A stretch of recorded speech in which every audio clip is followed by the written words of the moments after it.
So this activity is to practice adding suffixes to silent E words, and then there's some that are not silent E words just for review purposes. They just have learned the rule of dropping the E before adding a vowel suffix, like ED and ING, for example. So I also want to make this activity, I want to give students practice with just decoding as well. So the majority of these words are decodable based on where they're at. I mean, leaves, maybe not so much because we haven't done vowel teams yet, but they seem to be okay with it. So how I have them do it is I'll have them all read the sentence on their own first.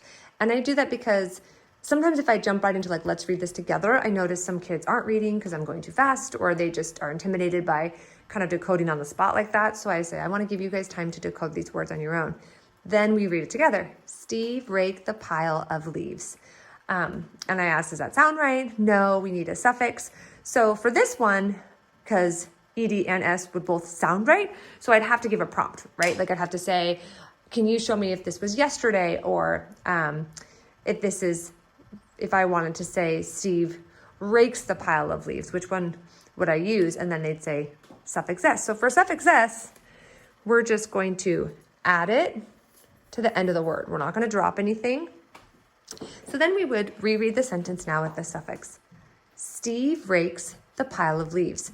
I might actually do a little bit with fluency. We've done a lot of scooping, so I might kind of show how some of the words could go together. I might try to help them see how different it sounds if I say, Steve rakes the pile of leaves versus Steve rakes the pile of leaves, or Steve rakes the pile of leaves.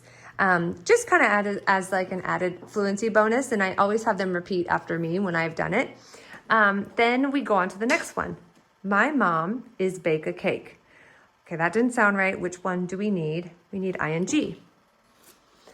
And I review too that the hint is usually if we're adding ING to a word, we'll see the word is, sometimes are, sometimes were, sometimes was. But in this case, I'm just going to focus on the is.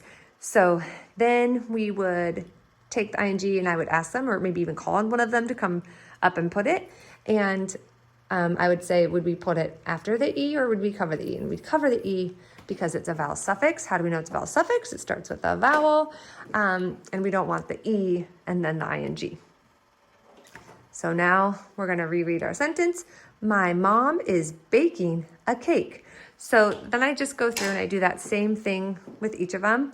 I don't scoop every single one just for time, but some of them, like this one's kind of long, so it would be a good one to scoop and for them to hear me and how I phrase it, what words I put together in meaningful phrases, and then have them repeat it so that they can even hear themselves do it. So we follow that for all of them. There's a lot of sentences here, so it maybe even can be cut up into 2 different lessons or even 3 lessons if you're doing other stuff in your small group. You could just do like a few a day. So yeah, I like it because it's reviewing a concept that we learned, but also they're getting practice with reading connected text.